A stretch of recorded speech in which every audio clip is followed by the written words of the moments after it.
Hello, and welcome to another episode of Myths and Stories, a Destiny 2 lore podcast.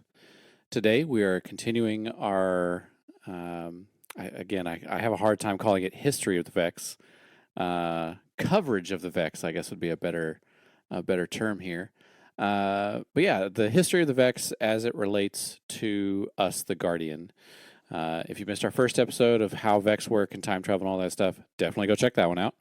That one's super important to understanding everything we talked about in our previous episode as well as this episode. So yeah, it's Vex time travel. They don't again, no DeLoreans, no TARDISes, no timey wimey wobbly stuff. None of that. It's completely different. But yeah, so last time we kind of got through the early history of Destiny, that being their encounter with the Hive and the creation of Quoria, which led to a whole mess of stuff. Then, as well as their interactions with us and in the Soul System, with the Ishtar Collective and Maya Sundaresh and her team working on them and doing their observations and stuff, and learning that the Vex can simulate stuff in a very, very exact manner, like even down to like how a person's going to react to a situation. So much so that they had a hard time understanding if they were even if Maya's team was in was a simulation or not. They had to call in a war mind and be like, okay, are we a simulation? Had to send all that info through there.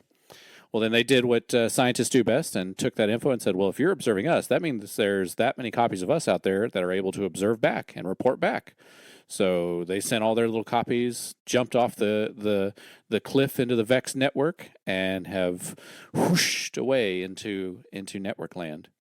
So this is where we're going to kind of pick back up with them. Myth, where are we starting here? Yeah, so we're gonna do a little side note still during the Golden Age, and then we're gonna get into the pre D1 City Age. Uh, so that little side note for the Golden Age is that sometime after the Ishtar Academy team released their copies into the Vex network, Clovis Bray stole a Vex from Ishtar to use in his experiments on Europa, which eventually led to his discovery of the planet Volantis and the use of clarity on Vex milk to make Alkahest, which solved the whole exo billboarding problem. We discussed that in great detail in our Clovis series, if any of that sounds interesting. Definitely check that stuff out too, because that was Yeah. another fun little set of Vex history as it relates to us. Yeah, and we did also cover some of that in our first episode of this series because Clovis has probably the most scientific analysis of the Vex and how they came to be and why they are the way they are. And all of that is discussed in that Clovis series, but we did talk about the Vex specific portions during the episode 1 of this series. But that's when all of that was happening at this time, post the Ishtar Academy studies and well before the City Age. But so the next step is the City Age, but prior to our Guardian being there. And we have to talk about the Vault of Glass next. So much more important than I realized it was. I think even more than Yes. you realized it was. Yes, until I was like digging through data and kind of putting some pieces together, like I knew it was a cool place and that it was an area for Vex simulation and like processing and was important, but I didn't realize how important. So to reiterate, the Vault of Glass is the Vex's own micro universe / dimension that exists outside of the main timeline. You can kind of think of it as the Vex version of a distributary or even an ascendant plane.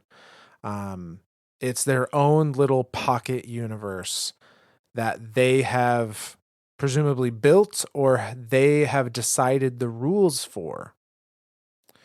And the way that Vault of Glass works and why it is special is that the data that is present within the vault is categorized and interpreted by specialized units that are called the oracles.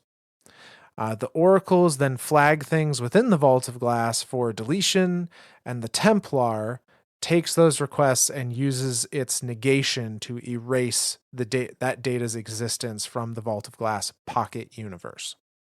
Doesn't that just like terrify the shit out of you? So every time, now I'm going to put what Myth just said into like a mechanical sense of like what you see in game. Like those oracles, if you don't kill those oracles, they literally flag you for deletion, and not just deletion, erasure from time. You no longer exist in the normal timeline. As soon as you step through that gate in Vault of Glass, you are now in their rules. Your rules don't apply anymore. And so if you don't kill an oracle and the oracle wipes your team, you are technically getting erased. Your entire team is getting erased from existence. Like your guardian never existed, all of its interactions never existed. Like that's mind blowing. First off, like especially for us, VIP 2014, that means like none of Destiny ever happened. Like we are kind of like the main thing in Destiny to like solve all of Destiny's problems. And so if we never existed, Destiny fails. Like the city falls, the Savathun wins, like Oryx wins. Like it's so much more bigger than just like, oh, you fell to an oracle, that sucks. But again, if you follow that and then you get sent to the Templar, and then the Templar just fully decides, yeah, you're getting negated. So that negation ritual in there, when you're like, hey, everyone meet up in the center, 3, 2, 1 in, and he negates somebody, that somebody just got blipped out of the timeline.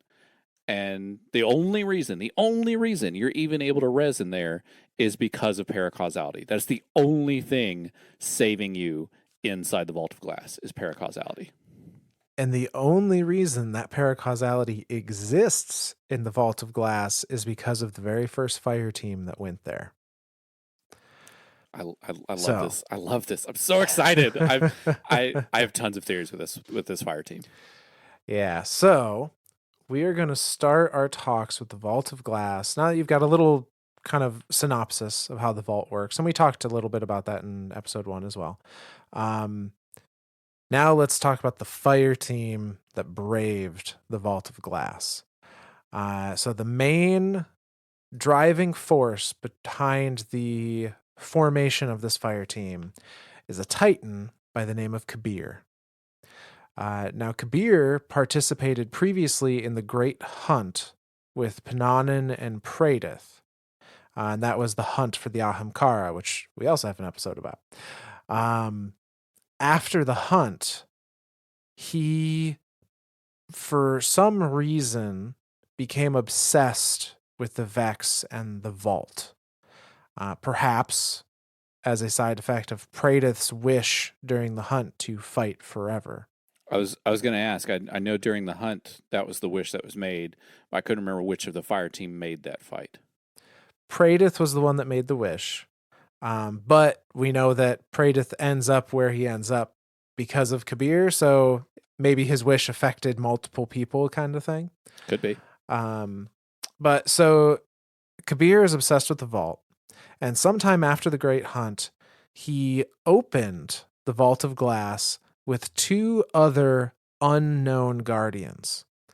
However, in the process of opening the vault, they were erased from existence, which led Kabr to then seek out Praedyth and Pananin to explore the vault further. So these are 2 different instances of 2 different fire teams. One's with Kabr and 2 randos, 2 blueberries. Mm-hmm. Poor guys.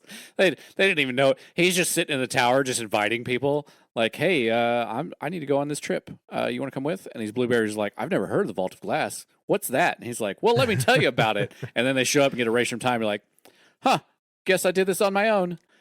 Like, well, here's what the blows thing. my mind.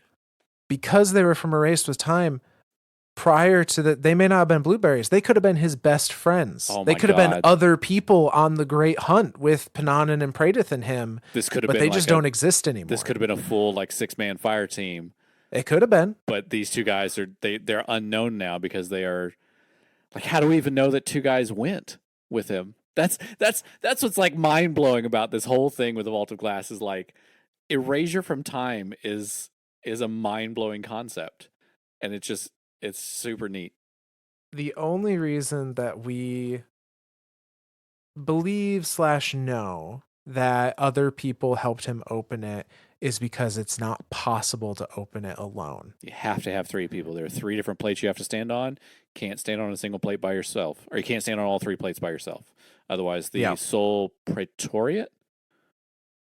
It is the. Soul. I don't have the list of them up. I knew it. I knew it. I knew I'd catch you off guard.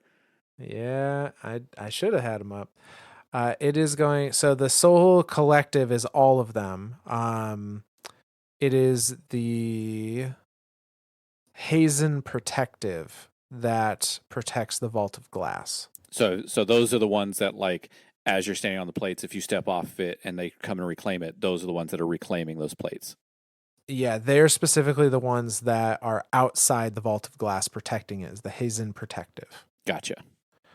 But yeah, so we know that Kabr had somebody else because one lore entry we're going to read a little later, but lore entries that I'm going to read right now are actually the entries off of the armor set that Titans get from the Vault of Glass raid, which are Kabr's armor. It's the Battle Cage of Kabr, Kabr's Brazen Grips, Kabr's Wrath, Kabr's Forceful Greaves. Like they're all Kabr's armor.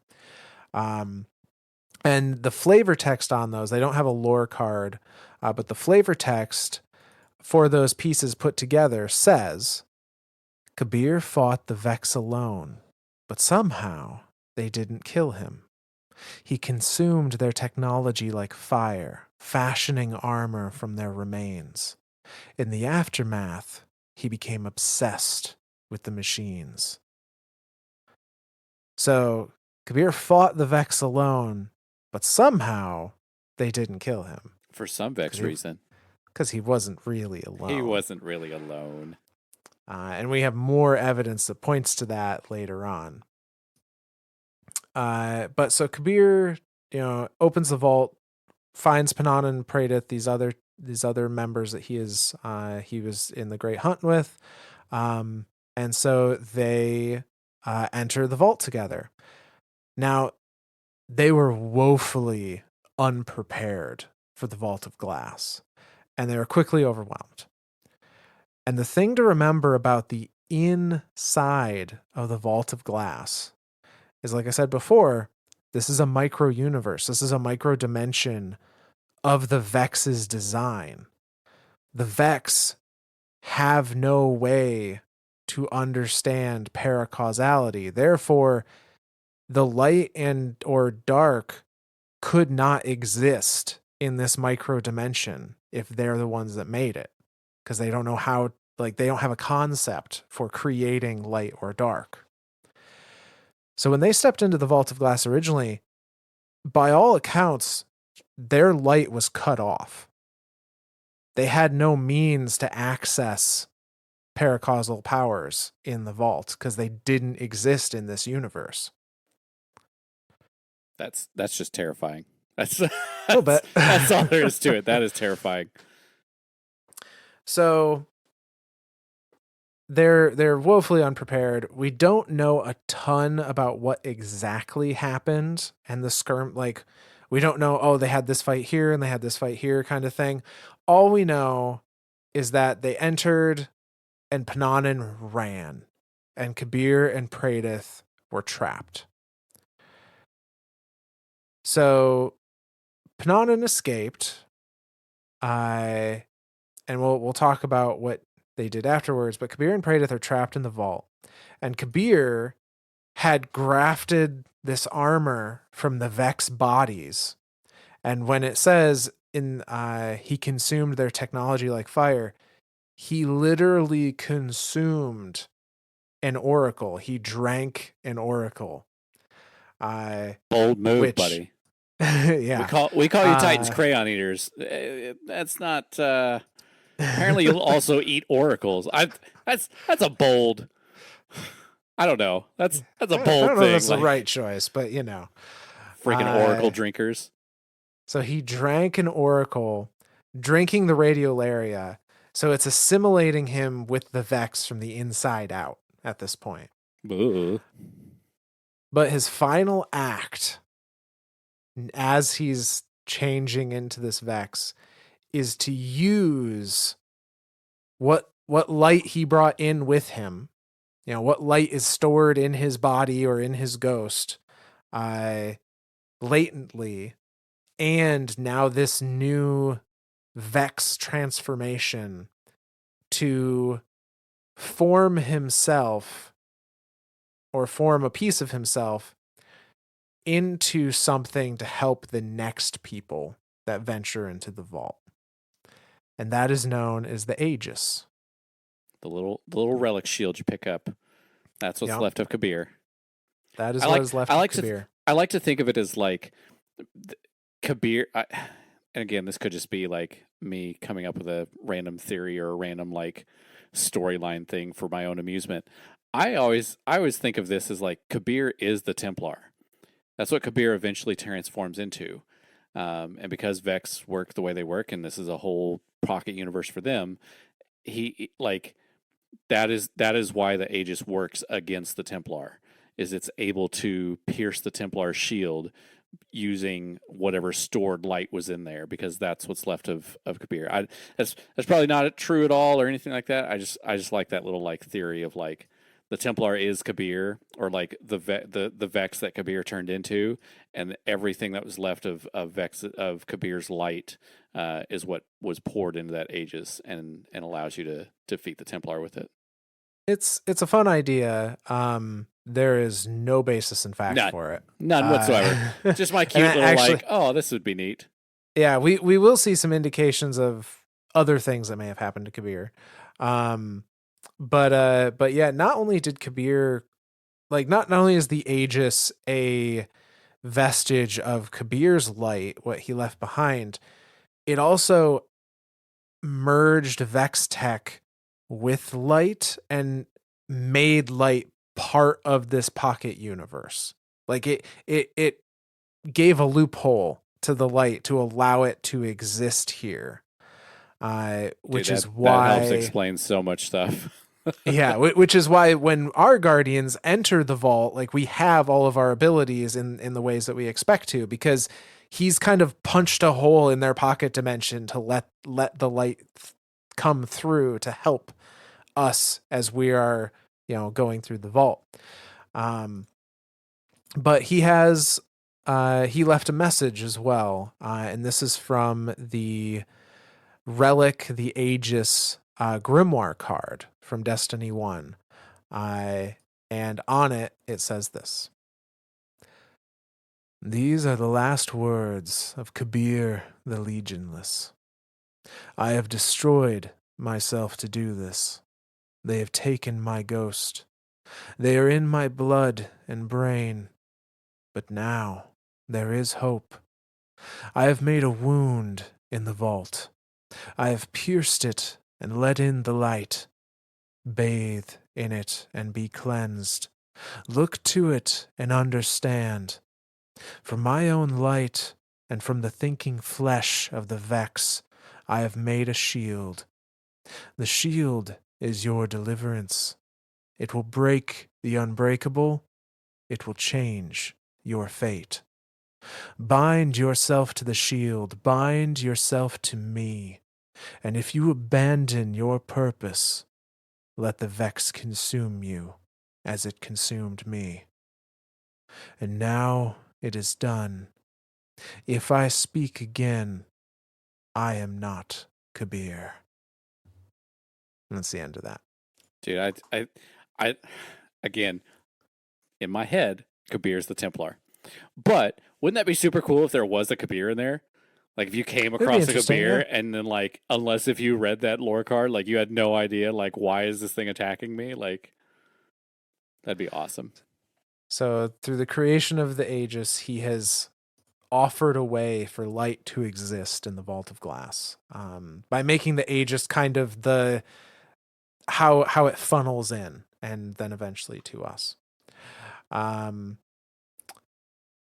so we uh, so we have him like creating this hole in the dimension, but Kabir was heard from, kind of, once more.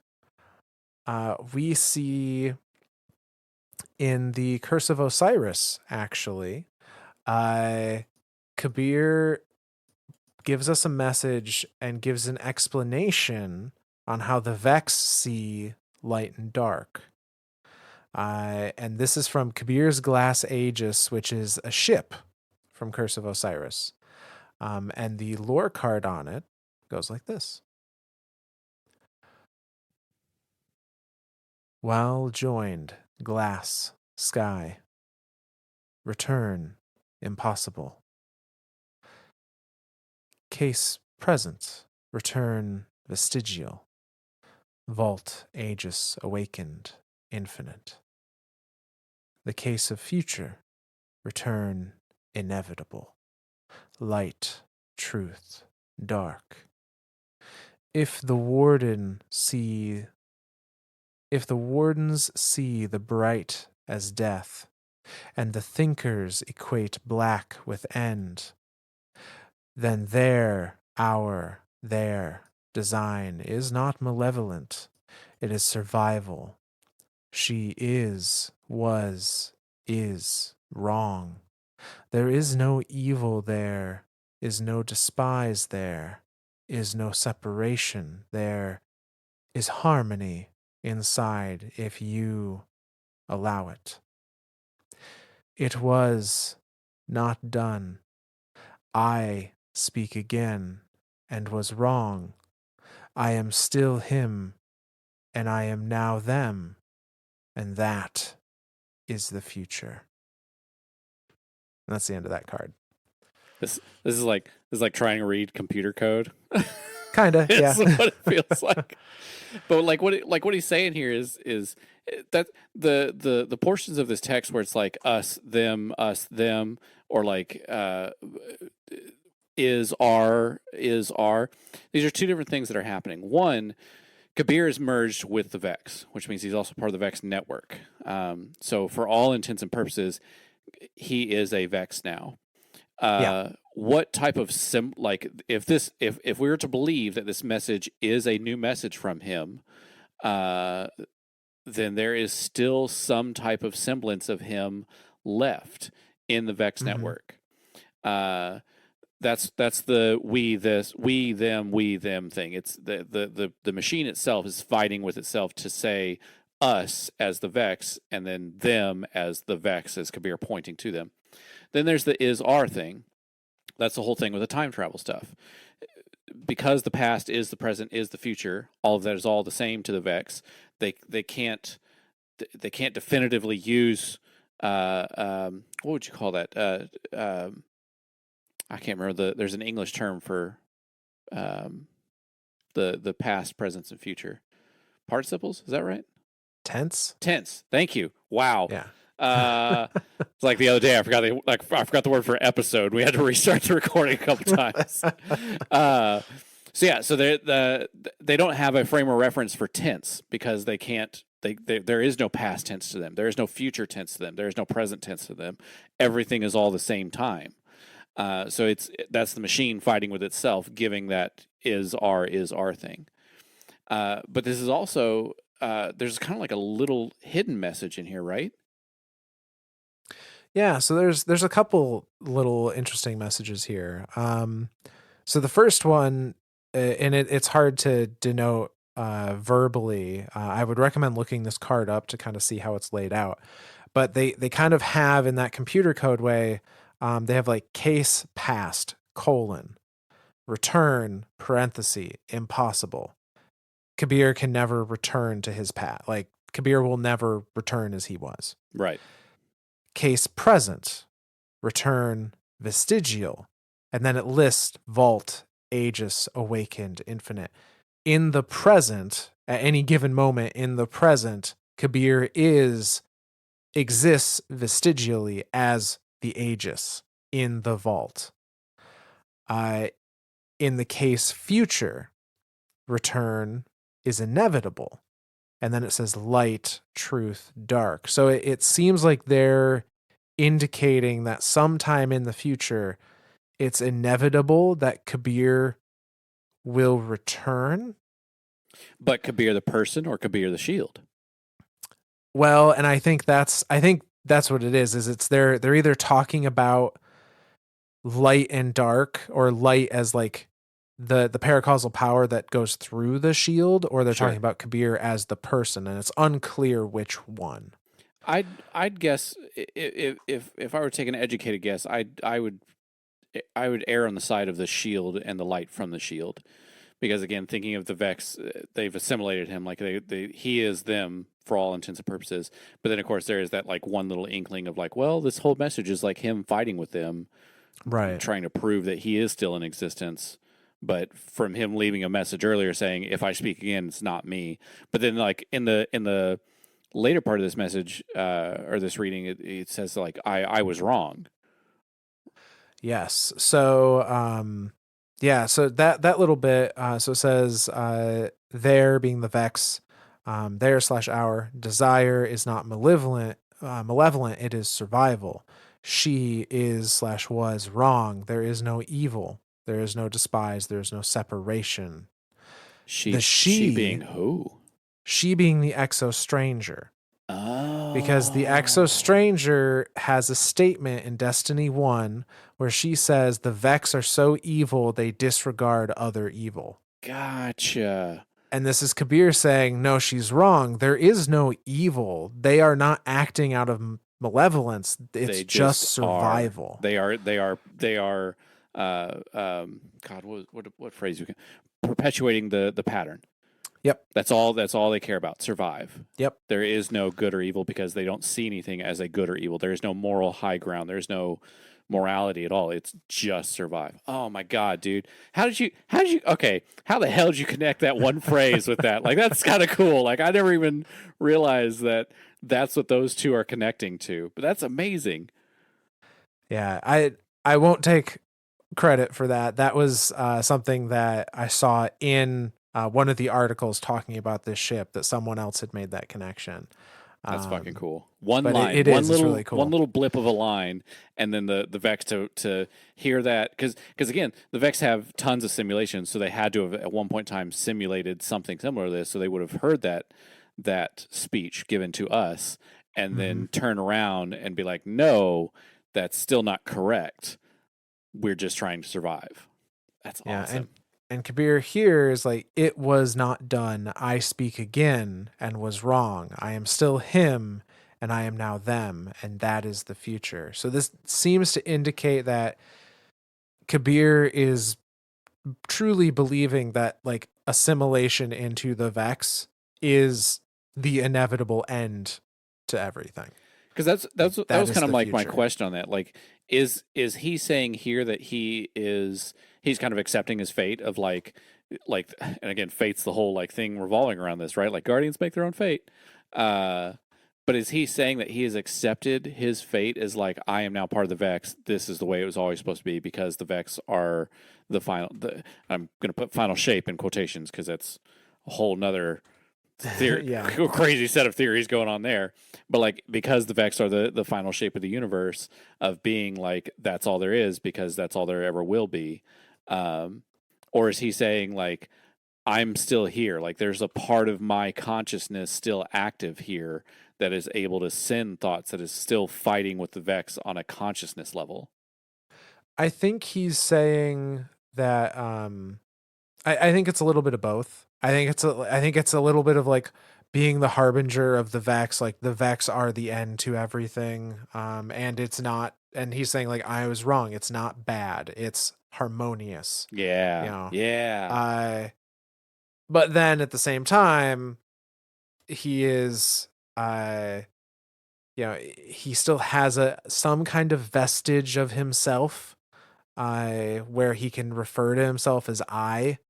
instead of we or us or that Right. kind of thing. So it's a little bit of both. Like he's kind of fighting it, but at the same time, there's at least a piece of him that thinks that like this is the perfect tranquility to all things kind of thing.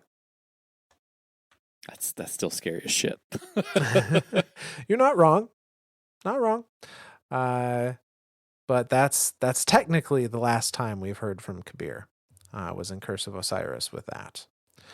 Uh, but that doesn't mean that Kabir's exploits have not been talked about by others. And this is something specific. So we will find that Pradith, who has gone through his own trials and tribulations in the vault, pretty much disappeared from the timeline. No one really, his existence was erased in a way that no one really knew he existed outside of the vault. Kabir, however, perhaps because of how he, wasn't erased but was assimilated or something, was remembered by Pananin, who escaped and actually wrote a book after he escaped Vault of Glass. And in that book, he specifically talks about some of the things he remembers having heard from Kabir during their time together. Uh, Interesting. yeah, and so it's just kind of a few quotes that he has said, that Kabir said, and Pahanan put them together, and we see what those quotes are in the Vault of Glass, the Grimoire card titled Vault of Glass from Destiny 1. And that one goes like this. His name was Kabir. He wasn't my friend, but I knew and respected him as a guardian and a good man. He fought the Vex alone. This destroyed him. In the time before he vanished, he said things that I think should be remembered. These are some of them. In the vault, time frays and a needle moves through it. The needle is the will of Atheon.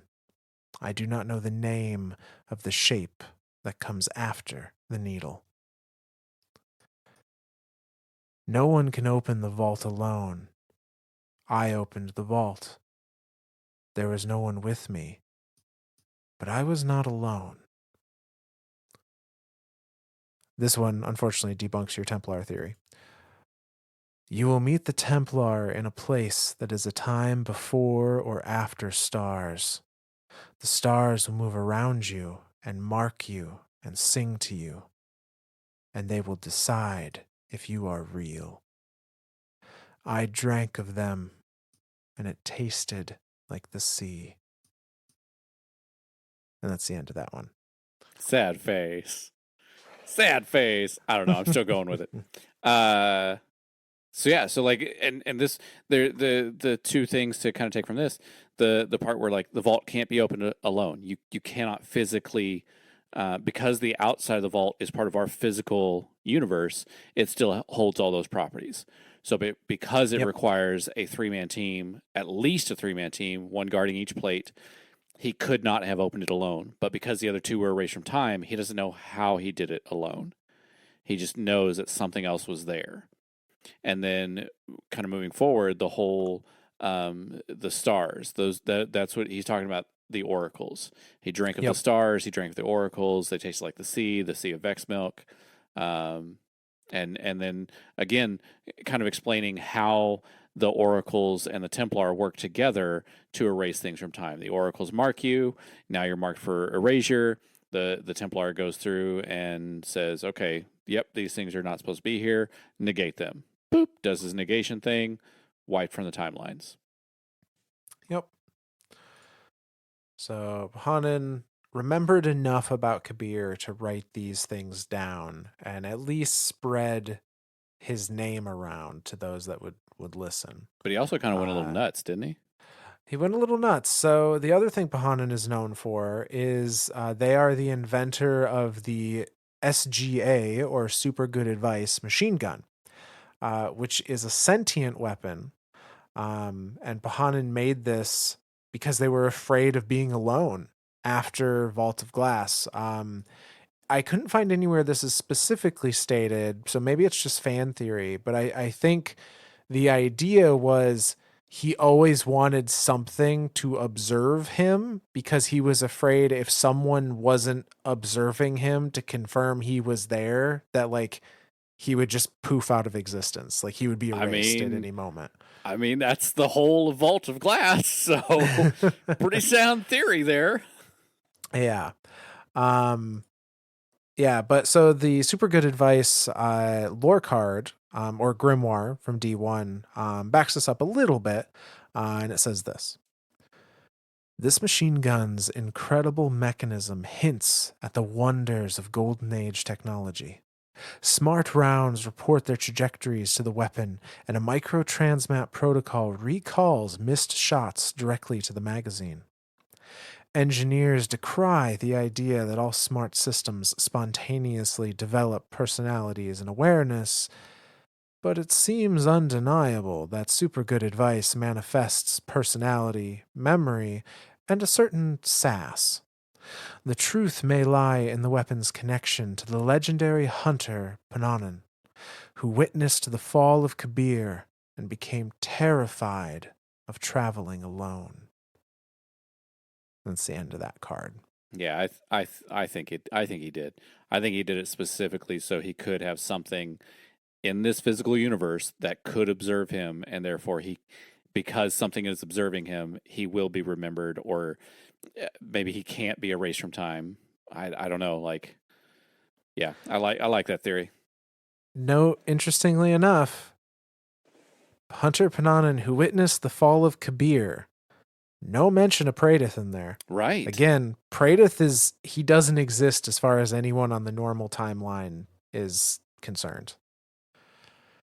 That's Praedyth is just gone. That just on the one hand, that's like, damn it, and on the other hand, like, damn it, like that just sucks. Like, but the crazy thing to me is, I swear, and maybe I'm jumping ahead in the story here. I swear, Praedyth sends us a signal. So you are jumping ahead. Okay, I'll be patient. Yeah. So Praedyth, although no longer existing in our timeline, was not erased. He continued in the Vault of Glass, but that was now the only place he existed. But so to jump back to Pananen for a moment, Pananen created super good advice. Eventually, he joined up with Wei Ning, who we know from Wei Ning and Ariana from Eris Morn's original Fireteam, and the whole what was it called? The Great Disaster with Crota. The worst 6-man. Well, I can't say the worst 6-man. I feel like the worst 6-man would have been the Vault of Glass, but I mean, 4 of them, at least 3 of them, got deleted from time, so we didn't even know they existed, and the other one is stuck.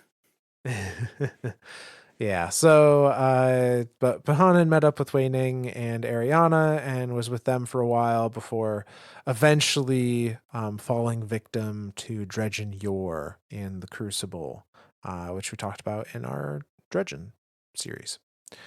So that is the unfortunate end of Pananen, as well as Kabr. We more or less know what came of him.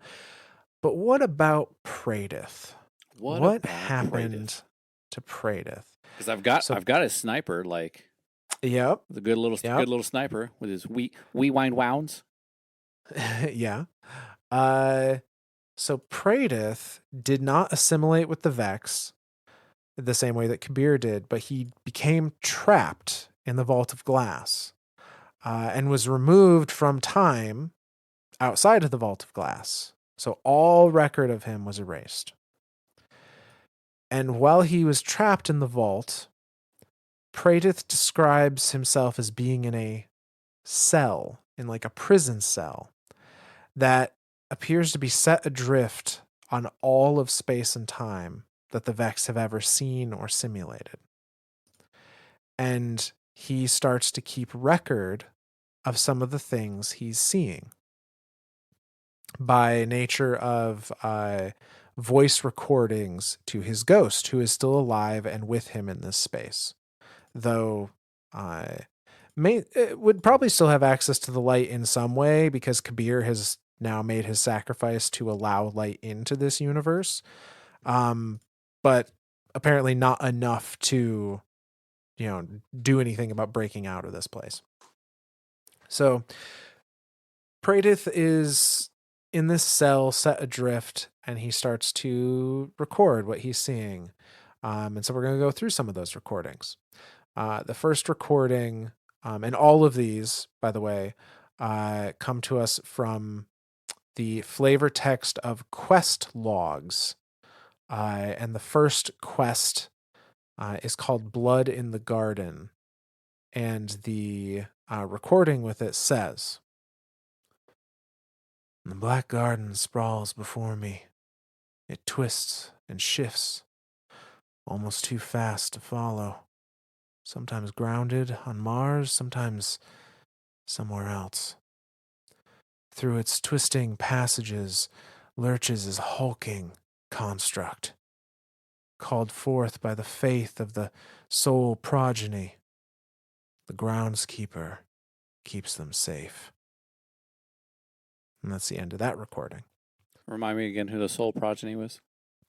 So the soul progeny in D1 is the 3 large Minotaur Gate Lords that we kill in our attack on the Black Heart. The 3 that get animated and yes. we fight them. Yep, I'm following. Those 3 are the soul progeny. Those are the only 3 that are the soul progeny. Oh, yep. Man, that's got a lot of subtext there, right? A little bit. Yeah, that's okay. Okay. All right.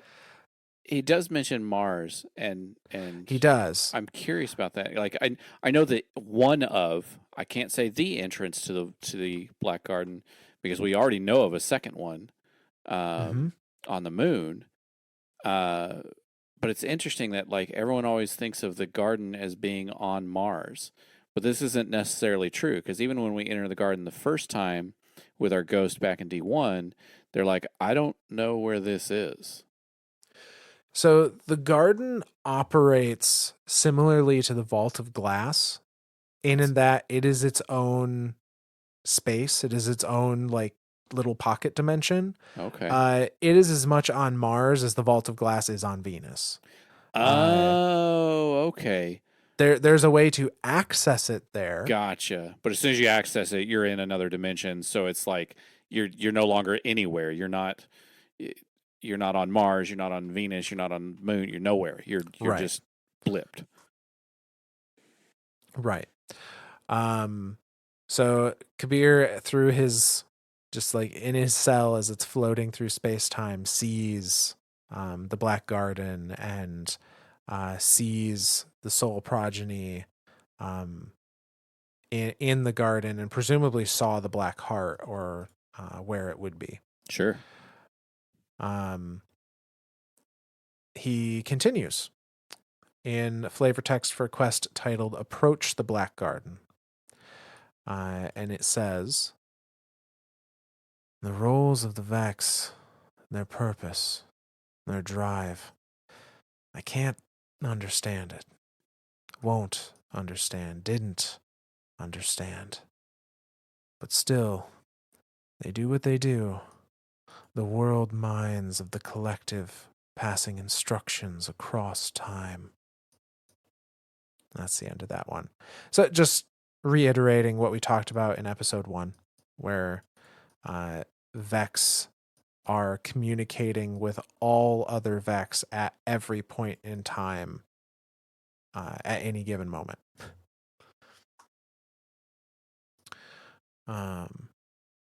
So we have another one from here, which the quest title is just Talk to Lakshmi 2, which isn't particularly descriptive, but the recording attached to it from Pradith says this: "Every timeline I see through the door of my cell, every sliver of reality bears one constant: her. She's always there, standing, sometimes off to the side, sometimes in the foreground, sometimes sad, sometimes speaking to herself, and always carrying a gun. And that's the end of that little message. Got to be the Exo Stranger. Absolutely. No, there's no way it isn't. Like if there's anyone connected more to the Vex with a gun, no, there's no way. Well, cemented even more by the fact that the Exo Stranger's rifle is also Praedyth's rifle. Is his pulse rifle from Destiny 1. That fucks me up so much. Like we were looking through this the other day in the collections tab in D2. There that gun is and again, I don't know how true this is, but I'm pretty sure that these are all the same gun. There's the Stranger's rifle. Then there's a version of it that you build back in Curse of Osiris, the what I would call the first iteration of weapon crafting. Yeah. There's a version of it there that's all nice and shiny and Vex like. Then there's a version of it covered in leaves and green and stuff that you got during the Season of Undying. I think it's called the Abhorrent. I can't remember the name of the first one. I wish I could. But I think all of these are the same rifle. They all turn into No Time to Explain, or at some point in time were in the timeline of this gun was No Time to Explain. Like it's all of these are all the Stranger's rifle, No Time to Explain, Abhorrent, and this fourth one that I can't remember the name of. These are all the same gun. Yeah. So the pulse rifle that we're referring to, because I don't think it might not be in D2, is Praedyth's timepiece. Is the pulse rifle? I don't think it's called that in D2. I know it's called that in D1. I don't think it exists in D2. I don't think it does either. I think the only iterations of it that do exist are that one called, I think it's called like Injuncture or something like that, is the first one, and then Abhorrent, I think, is the second one, the one with all the leaves and stuff all over it. Yeah, but yeah. So the kind of prevailing theory is that Praedyth, it's a bit of a paradox. Praedyth saw the gun in these little glimpses. He saw the Exo Stranger wielding this gun in these little glimpses throughout time. And so he, in his prison cell, created the first version of the gun he saw and then set it adrift with the Vex. And it ended up somewhere in the timeline of the Vex and then made its way to the Exo Stranger through various retrofits and rebuilds and whatnot, and possibly multiple versions of it if it's just floating in the Vex network. I was gonna say, like, these could all just be different versions of it if it hits different timelines at different times, right? Like exactly. Yep. That's because I swear, and again, I could just be pulling from nowhere. I swear there's an entry somewhere that Clovis Bray enters a whatever and pulls this rifle from a group of dead Vex and like hands it to Elsie and is like, "This is your rifle." Not. I don't believe it's from a group of dead Vex, but for sure, Elsie. When we were talking about the Banshee's Lament quest, right? During our Clovis Bray section, Elsie opens up the weapons locker and finds her rifle in there, and it is the Stranger's rifle. And that's the weapon that also, I think, unlocks like all of her original memories, or prompts her to somehow recover her original memories. I don't remember exactly. I want to say like her memory bank was in there too. That could be. I think that's what it was. Both, yeah. I just wish I could remember where I remember this lore entry from of Clovis picking this thing up and like coming back through a portal and like handing it to her. But again, could be a different timeline, could be my brain is just connecting random events in my head, but I don't know. Yeah, it could very well be. But yeah, it's pretty interesting that this thing has shown up everywhere. It has to exist through all of time because of the way that because it is like the ultimate paradox. It's the same paradox with perfect paradox, the shotgun, Saint's shotgun. Um, we got the pieces of it because we pulled it from his grave in the Infinite Forest. We then assembled it, went through the Infinite Forest, and gave it to him so he could use it in his fight to then die with to give to us. Yeah. So I did find the lore card you're referring to. So yeah, this is on the current D2 No Time to Explain Oh lore shit! card, which is also the Stranger's a rifle. different Yeah, version of the Stranger's Rifle. That yeah, it's showing um Clovis. I'm not going to read the whole I thing was going because to it's say not you can all go and read it relevant and because it's very long. It's very long. it is. It's a long entry. But yeah, Clovis wades through a battlefield, um, through this portal. He steps through this Vex portal, wades through a battlefield of presumably our time, because it's exo, human, and Vex and alien bodies litter the ground, and he pulls the rifle from a group of bodies, and holding on to the rifle is the dead body of Elsie Bray. The exo stranger's dead body is still grasping this rifle that he, remo- gets it free of her body, runs back to his time, and then gives it to his Elsie as a gift. It's fucking crazy. Like this rifle is probably the most important and famous rifle in all of Destiny. Like it's at the end of D1, we're just given. She just gives it to us because we need it to be able to use it to give back to her eventually. I guess I don't know. And then there's an exotic version of it in D1 as well, right? Because I think so. And again, I could just be pulling at strings. I could just be remembering random things. From what I remember, you had to have the paradox mission as the daily heroic, and you go in there and do a certain thing in a certain amount of time, or kill something in a certain amount of time, or do something. It's the same way like Black Spindle was given to you. You had to race backwards and get to the door before the door closes in order to get to it. But then that started this whole quest to get an exotic version of to get No Time to Explain in D1. Yeah, and I'm trying to remember if it's called No Time to Explain or if it had another name. I feel like it had another name, but I might be crazy. Yeah, I'm not seeing it offhand, but yeah. So this is what happens when 10 years worth of time mess with you in real time and you can't remember shit. A little bit, but yeah. So the long and short of it is that this is another, like the perfect paradox. This is a paradox of a gun. Yep. Praetus saw it. He used what he saw to build one himself, set it adrift in the timeline, and therefore that's why it exists in all of time. Yep. He set it adrift in the Vex network, and it has showed up in multiple places, most likely. But so the next note from Praedyth, the next log, comes to us from the flavor text on the Shadows at Twilight quest. And that text says this. It's the gap.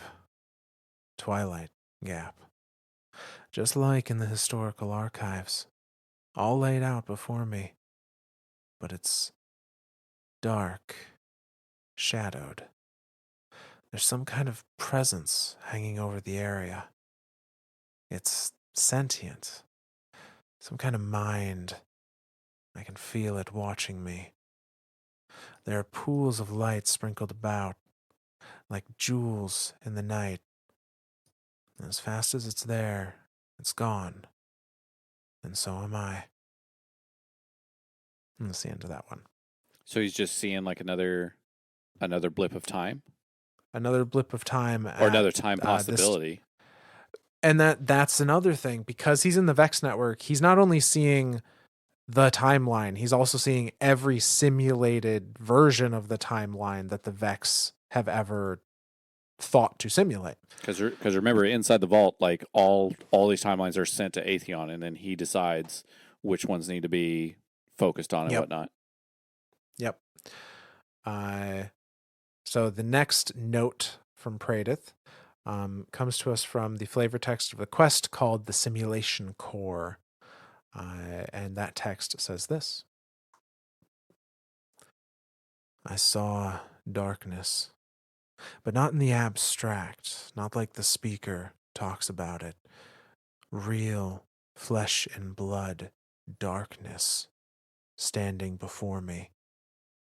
It wore a fallen captain like he was a suit of clothes, and it laughed at me, reached out a hand, and then I was gone, off to somewhere else. And that's the end of that one. Is he seeing Taken here? I think because he would have never seen a Taken Right. before. Oh my I think that's God. what this is. That's kind of a mind blowing thought. He would have never, like, none of the fire team would have ever seen a Taken. No. Holy shit, that's fucking. So he was shown a Taken and had no clue what to even call it or do with it or discern anything. Just like, oh my God, it tried to get me, and then boop, now I'm in another timeline. Yep. So he just saw this little blip of a Taken captain and was like, "Oh, that's what dark That's is." terrifying. Yeah. And then he's off to somewhere else. And the last note from Pradith is a bit of a is a bit of a interesting take. But this one comes to us on the flavor text of a quest titled The Eye of Atheon. And it says this: You think of time as a constant companion, right up until you're drowning in it. Suffused in time, shivering under the glare of the conflux. Then you will know what I know. Time is a predator, and it cannot be sated. That's the end of that one. Ooh, dark and brooding, cause dark and brooding. This guy. Pretty much, yeah. But all right, so Pradith is bouncing through time, seeing these little blips here and there of things to come, or things that could have happened, or things that happened in the past that he wasn't around for, or whatever it may be. He's just kind of ping ponging around the timeline in this little cell that he's in, watching random events unfold. All of this happening pre Destiny 1. Yes. Yeah. So as he's in there, Destiny 1 happens, and our Guardian is resurrected, and part of the main campaign of Destiny 1 is the Exo Stranger, who we now know as Elsie Bray, is pushing the Guardian to investigate the Vex, and eventually the heart of the Black Garden. And it is during this campaign that Elsie gives us the quote of the Vex, evil so dark it despises other evil. Yeah. We get to the Black Garden, which is, as we said before, another pocket dimension similar to the Vogue. But its only function, whereas the Vogue has a very set, like, it is the processing house for all the Vex network. And Atheon has their role in designating how information is disseminated and prioritized and all that. The Black Garden has a different function. I've never figured out that function. Well, a less complex in some ways function. I would argue the only function of the Black Garden is worship. Really? Because as we know now, the Black Heart is the Vex's closest approximation to what the veil is or was at the time that they saw it. And it's not that they're trying to create it, it's just this is the best they could come up with, right? Well, they're trying to simulate the veil. They're trying to make their own, but because they can't understand paracausality, the black heart, the dark heart of the Black Garden, is as close as they've That's ever it. That's the gotten. best they can get. This amalgamation of I guess darkness, but it's not even like true darkness, right? Like No, they're not taking darkness and infusing it with Vex stuff and going, okay, this is what we got. This is still because again, the animation of the Black Heart in D1. It's this like bubbly, swirling, almost strand looking thing of dark radiolaria is what it kind of reminds me of. But they're not like actively like the witness isn't sitting there going, okay, here's 20 cc of darkness, inject that now, see what happens. And they go, okay, master, and then boop. They are literally trying to figure out what darkness is by doing a creation of it. And so that Black Heart is their closest simulation of the veil, correct? yes. Now, it does seem that they may have been egged on a little bit by the witness into creating the Black Heart. Because the witness Um, still needed the veil for his ultimate right, goal, and since he couldn't find it, he was like, well, the Vex is the next best thing I can use to create the thing. right. And if we remember, the Black Heart of the Garden was connected to the Traveler in a way. Like the Traveler couldn't repair itself until we killed it in D1. Oh, And that's right. we know Because the Elsie's veil like, now the traveler can has a begin to connection. heal. Right. We know the That's right. veil has a connection to the Traveler. And so it kind of makes sense that the Black Heart would also have some phantom version of that connection Sure. that is sapping the strength of the Traveler. But to substantiate the claim that the witness may have had a hand in this, the Soul Divisive, which is the group of Vex in the Black Garden that are worshiping the Black Heart, the Soul Divisive Grimoire card says, "They're not all mine, not in the way that admires, not in the way that admirers such as Oryx are mine, utterly devoted to the practice of my principle, but some of them have nonetheless found their way home." And that is a quote that is uh, attributed to the darkness, which we Not. now know as the witness. I was going to ask, is that the witness saying that, or is that what we have now realized is a possible another entity, the voice in the darkness? Honestly, it could be either. And the reason that I'm glad you brought that up. I would almost argue this may be the voice in the darkness Sure. that we're theorizing is separate from the witness because of how they state this. So they say, "They're not all mine, not in the way that admirers such as my man Oryx are mine." Because and I guess that's the thing too, is we always thought when the witness was discovered and was an entity that was named and everything, we always, and I think this is still a correct thing to say, Oryx went to the witness to learn how to take. Um, That's the implication. but Yeah. it could have been that Oryx actually went to the voice in the darkness, which then would seem It's that possible. Callus went to the voice in the darkness, but Callus, I still think, has only ever gone to the witness. Yeah, I think Callus has only ever gone to the witness. The only reason why I think this may be the voice, although it could just as easily be the witness, is this specifically says "my man Oryx," which is a speech pattern that is used in the Book of Sorrow, where Oryx meets the deep, and it has a very casual, nonchalant, like, Like, sit come down chill a on my couch. while, and like, Yeah. yeah, like Come take a dip in the hot tub while you're here. a very different vibe to the dialogue than anything we have seen from the witness. The witness is very like specific, calculated, and even like when he talks to like the witness talks down to Callus, like he straight up puts the fear of God in him, and Yeah. just makes him bleed from his brain holes.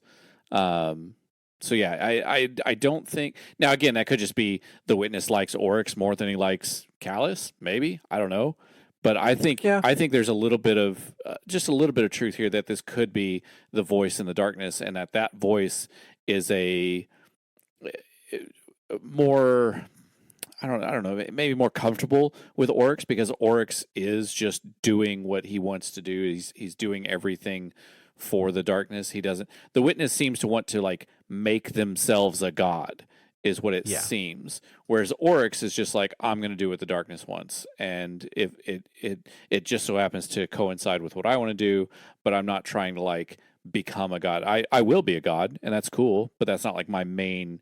I don't feel like that's what Oryx is saying is his main goal. No, I don't. I don't think. I mean, Oryx is already a god for all Right. he cares. Right, exactly. Um, Like he doesn't see himself as like the witness is trying to, and I know we've completely diverged off this whole Vex thing, but the witness has definitely seen himself as like I am inserting myself and I am giving the universe purpose. Therefore, everything has to answer to me, and it has to be this perfect shape, this final shape.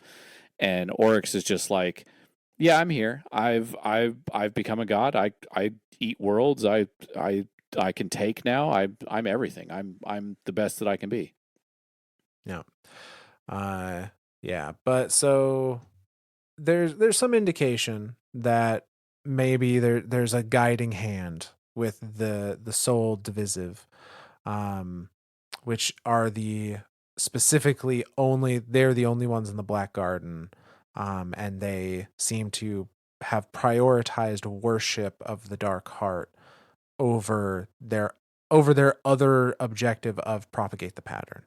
And that was something we had theorized too about the Vex a long time ago when we talked about our the light and darkness as entity or as not entities, tools and stuff like that. We theorized that because the darkness here is being introduced to Vex, the Vex are now becoming a different thing. They can't propagate anymore the pattern anymore because all they can do is worship because they don't understand it. So because they don't understand it, they're like, oh well, this must be the better version of us or the better version of whatever. So therefore, we're done. We can stop propagating essentially. But is that theory still kind of holding true here, or is it's changed now that we understand a little bit more about the Black Heart?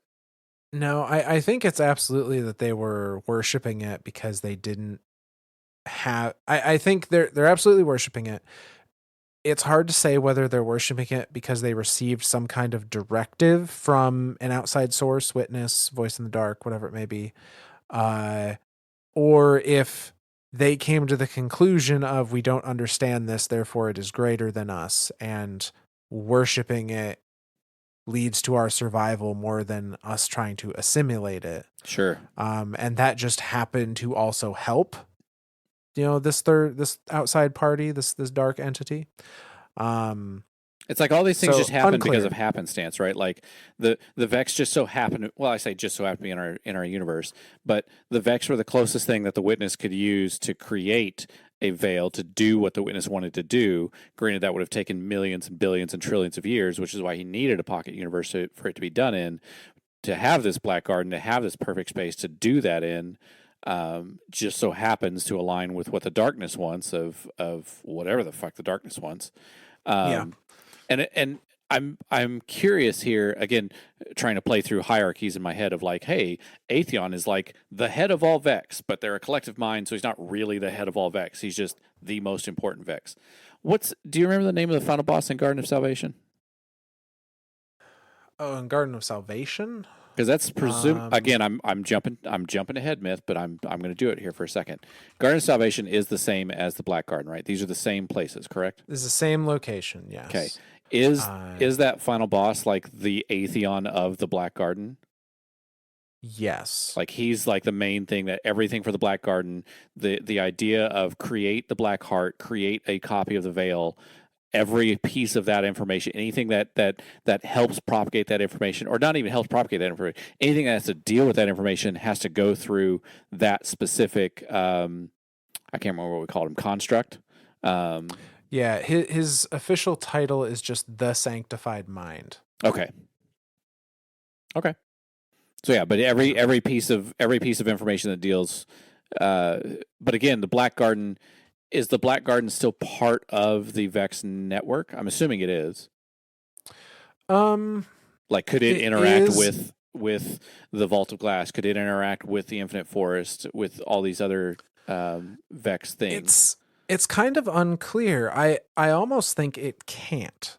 I almost think they are their own little network in and to themselves. Because I would think that Uh, once they started getting, and I'm going to call it infected, I'll put that in quotations, um, by the Black Heart, you would think that that would start spreading through the Vex network. And now in Atheon, in the Vault of Glass, now that's being infected by darkness.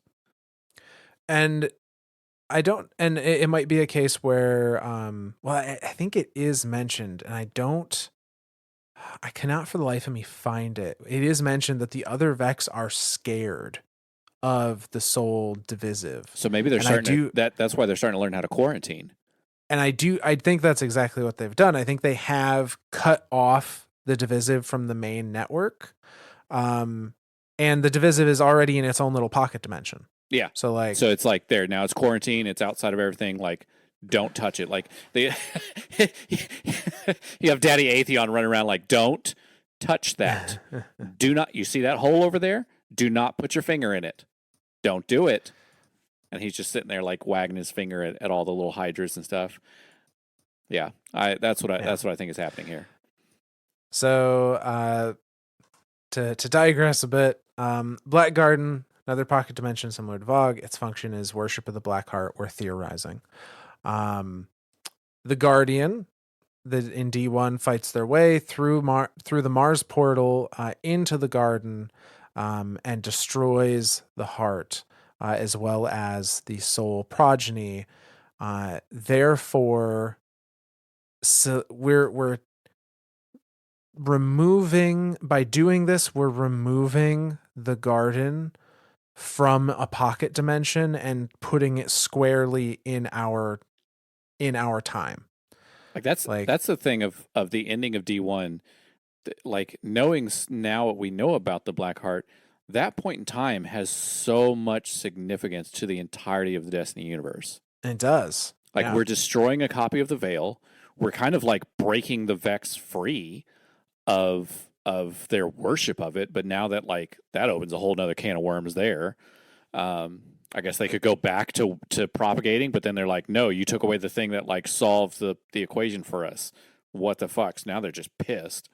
But it also like squarely puts the Black Garden in our timeline. Yes. And so that's why at the end of D1, after you finish it, like your ghost is like, "Oh, we're on Mars now. Like we're back. Like I can read our location. We are on Yep. Mars now." Um, and so sometime after the events of the campaign, our guardian enters the Vault of Glass, and uses Kabir's Aegis to defeat Atheon, which cripples the immediate Vex danger. And we know now that we we have only defeated what could possibly just be a simulation of Atheon. We Yeah. have to keep going in there into the Vault of Glass, keep killing Atheon over and over and over again because we don't know if we've killed the real one. Yeah. And presumably And we can't kill the real one, right? Like theoretically, that's kind of like the whole thing is theoretically, like he's sectioned himself off so much that like every time we enter, it's just another simulation of the Vault of Glass, and we are just killing a simulation of him. right. And that's their safety barrier. Yeah. Is to always make sure the guardian can never actually get there. But the whole reason we're able to succeed at all is because of Kabir's sacrifice to create the Aegis to allow our light in, and that allows us to deal a massive blow to the Vex kind of organization. Not a fatal blow by any means, but enough to remove them from being an immediate threat that they're going to have to recover. And then that leads us to the Dark Below expansion of Destiny 1. So the next kind of event that happens that's Vex related in the Dark Below is that uh, many months after the campaign is done and we've killed Atheon and the garden is squarely on Mars, uh, the Vex create the Axis Mind, titled the Undying Mind. And the Undying Mind's goal is to try and reseal the garden away from normal space time, to put it back in its pocket dimension. Uh, Re-quarantine. Re-quarantine. And the Guardians prevent this by repeatedly killing it in Over and multiple over and timelines. over, and even our own future, over and Yeah. over and over. And this is what's happening in the Undying Mind strike that launched with the Dark Below. Was that the one where at the you're kind of in a Vex garden space, and at the very end there was that one Hydra that just patrolled up and down the middle? Yes, I believe that's the one. It was the one that Imago Loop could drop from. But it was a Hydra was the main boss. I think I have to laugh because I think that was the first strike I ever did on heroic, and my friend and I were in there, and we were literally in there for like it had to have been. It felt like 3 hours. Like it felt like eternity. We were in there, and we were just whittling it down. Like one, like we'd get one because there was one side of the room that had like a wall, and so you could kind of hide from him. But then Vex would spawn at either end of it, at either end of the wall on that kind of pathway. And so like you'd kill one set, and then you like pop your head out, get a few shots off, pop back in. Another set was spawning. So we were literally creating this constant loop of like doing that because the entire other half of the arena was just like all nice and smooth and open and everything like that. But yeah, I remember this strike. This was that was one of my highlights of D1 of the two. Yeah. The first one we two manned because like we weren't going to sit there and wait for another guy to join us. We are like, we're just going to keep doing this, and we didn't realize that like in a heroic like there was no rejoining. Like so yeah, we just kept fighting it and killed it, and yeah, that was a good highlight there from D1 for me. Yeah. So fast forward quite some time to the Taken War. So when Oryx and the Taken arrive in the solar system, the Vex make a decision to allow some of Praedyth's messages to escape Vogue into the timeline and be able to be picked up by our radios. Why? Why would they do this? They had a reason. The Vanguard recover these messages and send us, the Guardian, to investigate. And this is the Paradox mission that we were talking about before. Yeah. That you can play through, where you are going through the Vault of Glass as you're picking up these messages from Praedyth. So, I have the transcript of the entire mission here in front of me. Yay! I'm so excited. This again, thinking back to like this was like one of those secret missions, right? Like if it came up as the daily heroic, this is how you started. Like you had to have, I think it was like Lakshmi's reputation up to like level 5 or level 10 or whatever. Then that had to come up as the daily mission. Then you had to go complete it in a certain amount of time, and then this other thing would drop. And then while you're in there, you had to interact with something else. Or you had to shoot oracles in a certain order or something like that. And so like this was like the beginning of like this mission was like the beginning of mystery for me. It was like all these little like tiny puzzle pieces would come together. So I'm super excited that we get to read through this today. Yeah. So the Vex had a very good reason for allowing these messages out, and it tells us a little bit about the Vex. So this mission starts off getting a debriefing from my Cora, who says this. The Vault of Glass.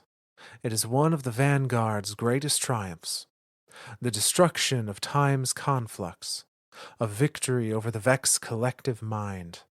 From deep in the vault, we've received a signal laced with an old Vanguard signature. Vex technology disrupts the weft and weave of time itself. A guardian has become lost, unstuck in time. We must return them home. The message we received was this. And then you hear Praedyth. I am sending a message. The creatures will soon reach the heart of the vault, whence, once they take the Vex, they'll come for the light. Ikora, this message is why you're here. Prateth again. I don't know where I am. My name is Prateth, and I was a member of Kabir's fireteam. I just hoped... Prateth. I've heard that name before. Scattered pieces of gear and references in the margin of a text. He is real. And as we progress through the mission, we pick up more of these messages. And the first of them is this. So the Vex have predicted their own annihilation. When did they believe this would happen? Can the calculations of minds the size of planets be wrong? Ikora. If the Taken are here in the vault, they're at the heart of the Vex collective mind. Imagine the machine planets of the Vex surging with Taken power. This must not be, Guardian. Another message from Prateth. I don't know why they're letting me speak. Now, after so long.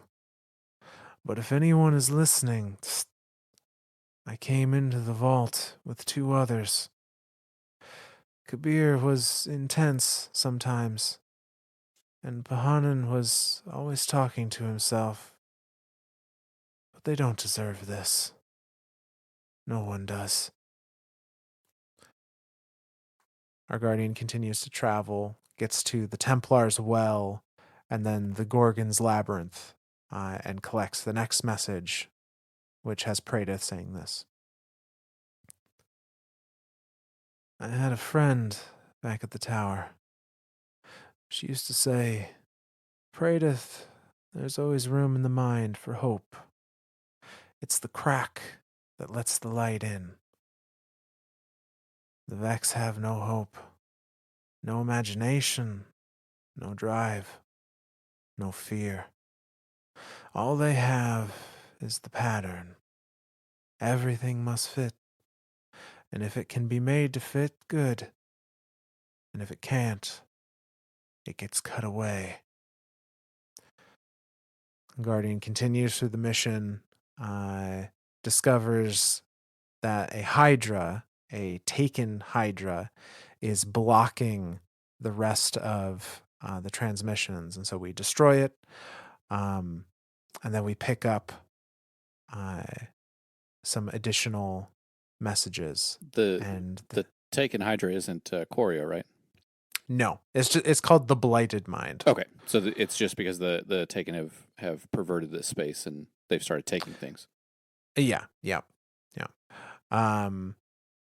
But yeah, so the continuing messages from Prateth go like this.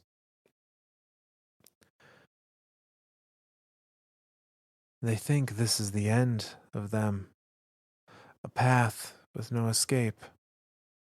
And yet here they are. There they were, and there they will be, and there they will have been. For them there is no paradox. There is only pattern. And the pattern needs the Vex to see it to completion. And so the Vex must continue to be. For the mind of the Vex, is that faith? And our Guardian enters the Vault of Glass proper now and sees the Vex fighting with taken versions of Vex. And we get another message from Prateth. Welcome to the end of the Vex, their immutable future. Enslaved to a will they don't understand. A will long dead here. dead eons ago. But then they won't, will they? Because you're here. Even if you save them, the Vex won't spare the city. They won't even thank you. That's the thing about light. You never know where it'll shine. I think that's it. They're closing the door. I lived. Just remember to tell them, I lived. And then his messages end. It's The so Guardian. sad. The Guardian fights off the Taken, and we get to the chest at the end of the mission, and we discover a body along with a dead ghost. And our ghost says that this is Pradith's ghost, and that she still has files in her memory. And these files are all of the logs that Pradith recorded as he was watching different times unfold. And he notices that our ghost notices that these logs are marked with the future war cult headers. And therefore, our next step is Lakshmi. But before we get to that, I want to explain real quick what was happening in this mission, because it's not entirely obvious, especially if you're not actually playing the mission. Oh, I definitely understand what's going on.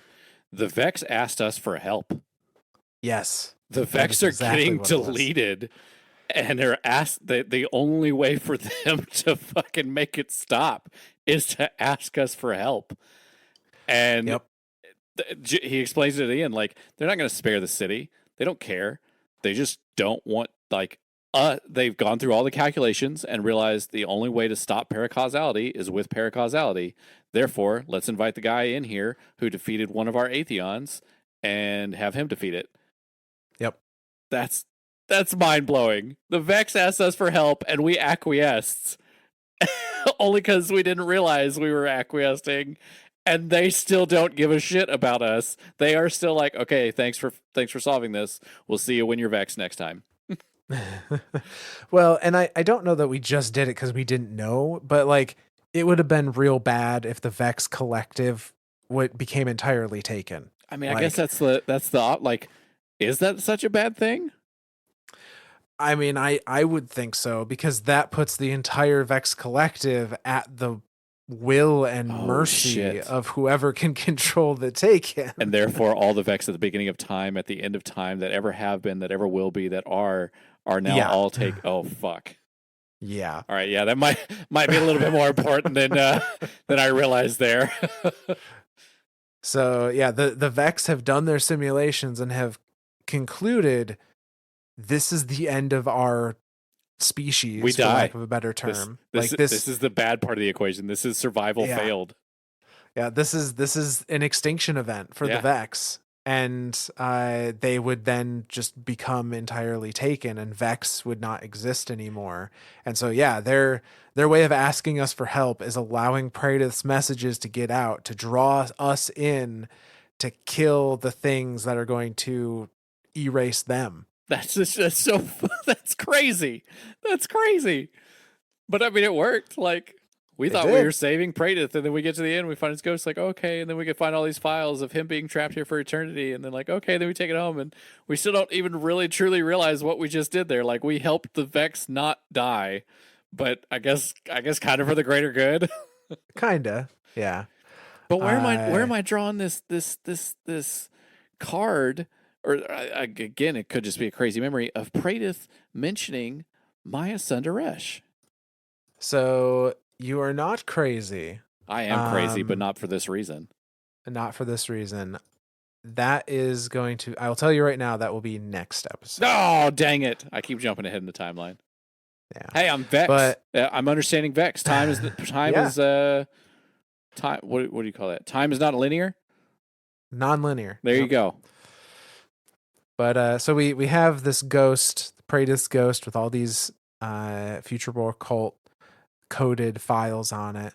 And we take it to Lakshmi, and presumably, Pradith was a member of Future War Cult prior to I just also his realized that escapades. he takes it to Lakshmi, Yes. and that Lakshmi is Maya Sundaresh. In a way. Yeah. Shit. But so funny enough, when we take it to Lakshmi, Lakshmi's dialogue for us is a guardian I've never heard of leaves behind a ghost I've never seen, carrying files stamped with cult headers, files that I would have had to authorize to be stamped that way. This kind of thing is why I wake up in the morning. Is that like, okay, so again, my future event that hasn't happened yet in our timeline, but has happened because it's fucking Vex. Is that just her stamping her own paper with her own signature, knowing that, hey, this is where this is going to get sent out to, and it'll get picked up by this Lakshmi? Because now that after hearing all the veil containment shit, we know that Lakshmi, or that Maya in Neomuna is crazy. And if you haven't listened to that whole series, go listen to that whole episode. I think it was just one episode. It wasn't a whole series. Yeah. But Maya is Lakshmi, and but it's not, possibly it's not Maya. It could just be evil Maya. Like, yeah. So to not summarize an entirely different storyline into this point, but I did. So yeah, I don't know that Maya would have known Future War Cult's headers, unless if it was evil Maya. Well, even then. But regardless, this mostly was just to show that, like, yeah, Pradith, like, even his own faction doesn't know he existed. That's true. A guardian I've never heard of leaves behind a ghost I've never seen. Yep. With files that only I would have known how to stamp. To authorize, like, yeah. Maybe that just means that Pradith previously was like Lakshmi's second in command. Maybe she thinks only she would be able to stamp them that way, but once upon a time, maybe Pradith was the co-founder of Future War Cult or something. Dude, there's so many theories that could be pulled out from this. Like, yeah, this is why I love Destiny lore. There's no concrete fucking this is this and that is that. Every once in a while there is, but for the most part, it's like, I don't fucking know. So, needless to say, we are going to end on a final reading. Now, remember, when we got to the end of this mission, we saw a skeleton that was presumably Pradith's skeleton in the Paradox mission, next to this dead ghost. And it was like, okay, Pradith is unstuck, quote unquote, but he's dead. I mean, I guess that specific event would tie, again, since it's in the Vault of Glass, that has now tied the Vault of Glass to our universe. In a way. But only one version of Pradith got unstuck as a skeleton. Oh. So, from the Grimoire card, Mystery Pradith's Door, we get this. Pradith opened his eyes, and the receiver sputtered to life. It had taken him the better part of a decade to get his crude comm scanner working, and another few years to get it transmitting. Now, in the brief window of time when the door to his cell opened, he would call for help. He sighed, a deliberate act that caused him to cough roughly. He had no idea how much longer his body would hold out. But then, that kind of thinking was all relative here, wasn't it? Pradith stared at the sprawling mass of metal and wires, listening to the tinny sounds coming from his makeshift speaker. Before he spoke, he always made a point to listen. The words, the concepts that flowed into his mind confused him. Timelines and potentials and that might have already happened, but might happen or might never happen. A pattern was ever dancing in the edge of his vision. At times like this, when the world rushed past him, he had to hold tight to the fact that he was still breathing. He would often focus in on the intake, the output. In breath, out breath. Breathe, breathe. Hours later, he blinked, refocused. The static had stopped. He had missed a window. Once he would have cursed and spat. Now he just shook his head, a weak movement of the neck. The Vex had decided their end. The Guardians had interceded. The Vex were fallible. And if the Vex can be wrong, if they can make mistakes, someday he could be free. Someday he might leave the vault, might see again the traveler. Until then, he would listen. He would observe.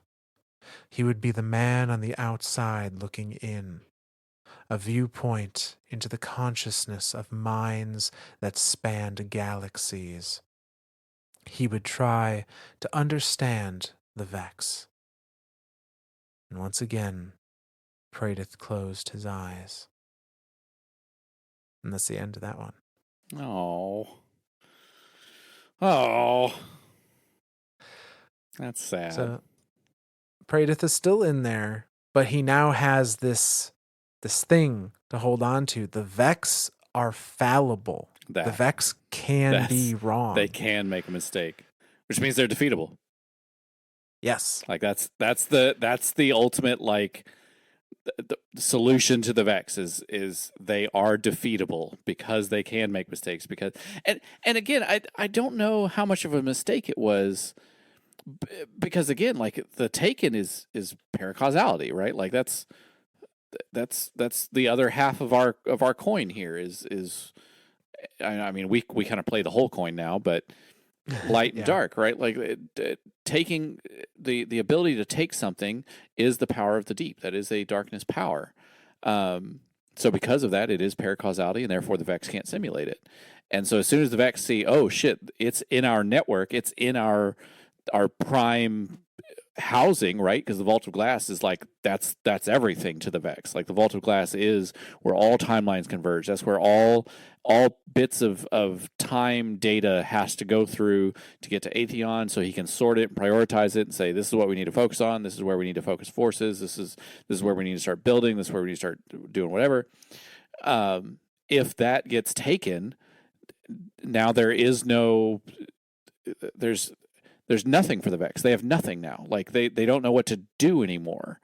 And so for them to recognize that and to simulate a set of timelines and go, okay, well, the timeline where the Guardian comes in and kills everything, we don't die.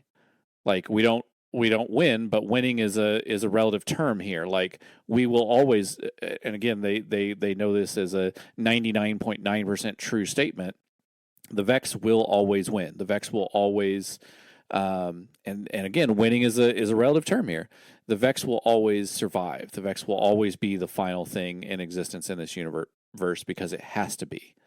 Like, that's the only way the pattern equals true is if it survives. The pattern therefore is perfect. So yeah, it's interesting here to think that the Vex would allow that radio message to get out, because the Vex wouldn't contact us directly, because now they're collaborating with the enemy. But to, like, well, I don't know that they'd have a means to communicate with us. That's the other thing too. Like, we don't know if Vex can talk. I've never talked to a Vex, and so I don't I don't know. Like, the only one that's ever kind of like communicated with a Vex is Clovis, and I don't know that that's a real communication there. Like, he forced it to build a portal, and that's it. So yeah.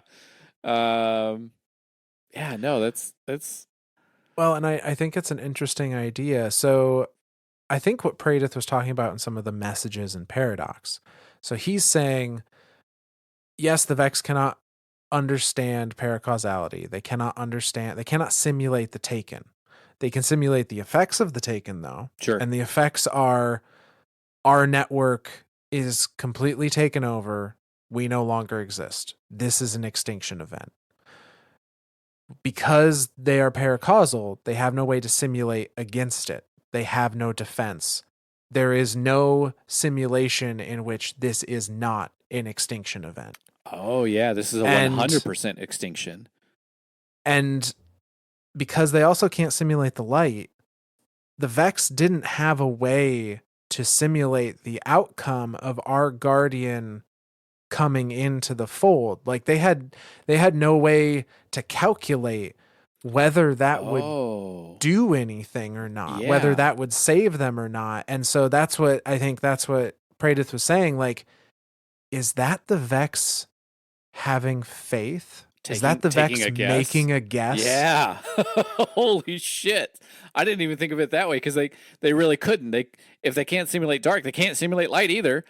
So No. for them to just kind of like take a leap of faith there, like take a guess, like take an educated guess. It's a very educated guess. I'll give them that. It is. Because they've seen, because that's the other thing too, is like this point in time is taking place after the Vault of Glass has been opened. Obviously, like the Taken are here in the universe. Like, so like they've seen Guardians. They've seen what I mean, obviously they have one held up in a little box and another one has turned itself into a shield. Like they know that this is a thing, but they also know that there's a set of Guardians that can win. And again, thinking of win as a relative term there.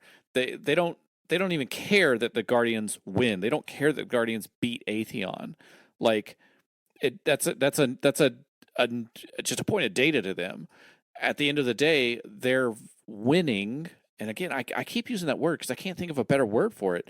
But their end goal, I guess, is survive, exist. And so as long as that end goal can be met, everything before it doesn't matter.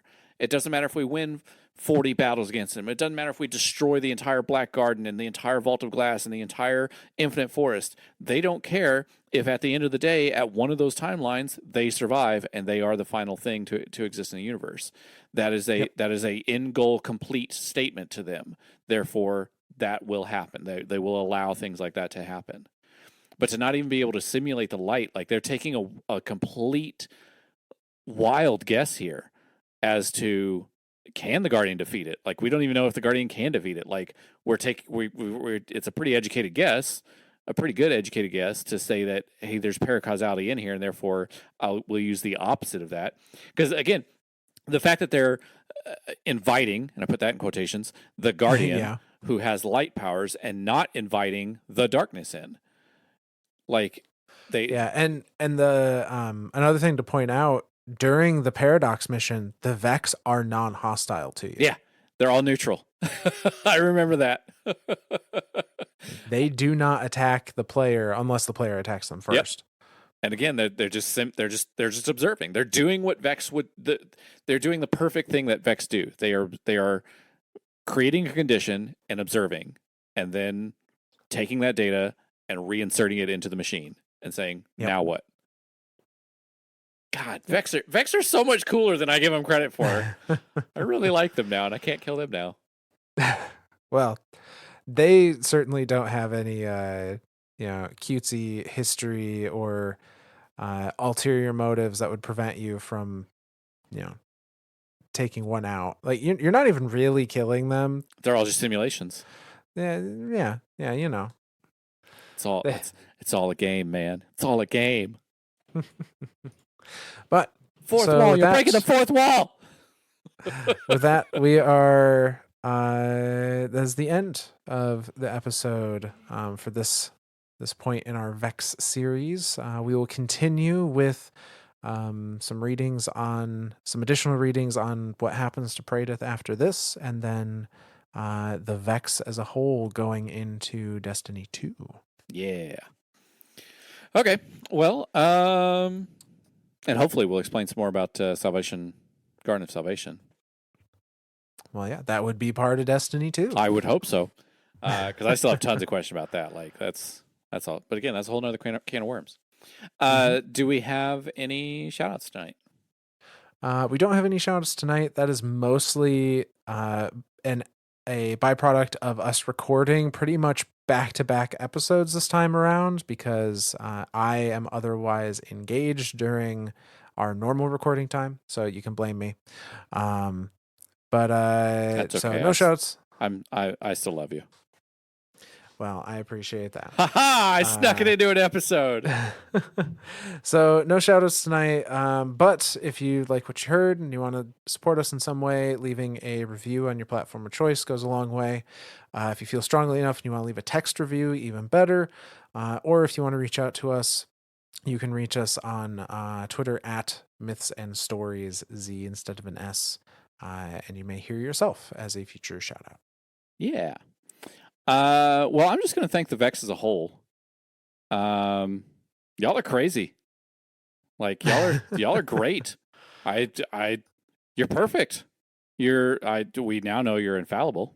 So you do have a Fallible. Fallible. Infallible? Yeah. Is that like inflammable? Inflammable is the same thing as non-flammable. Non-flammable is inflammable. I don't know if those are different words. I don't know where you're going with I might just be making up things, words but- now. The Vex have taken over my mind, and I'm just going to create random words. But yeah, I like the Vex now. I think that they're They're pretty cool. they're pretty cool. They're pretty neat. Still, I can't even say evil. They're not evil. No. Still bad compared to me. I don't know. I can be pretty bad sometimes.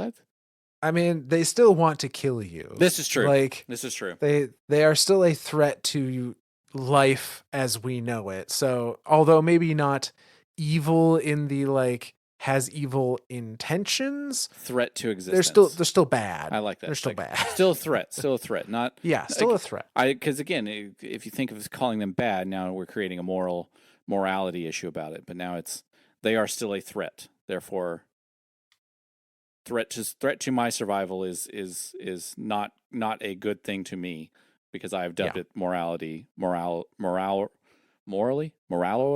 just trying to make up fucking words now. The Vex have taken them. They've taken me over, Myth. They've gotten in my brain. They're starting to take over my arms and shit. We have created morality around it because we don't want to not exist. Because that's a good thing for us to keep existing. All right, now that I've confused the shit out of myself, you got anything else, Myth? No, that's it. Alrighty. Well, then from all of us lore daddies to all of you guardians out there, we'll see you next time.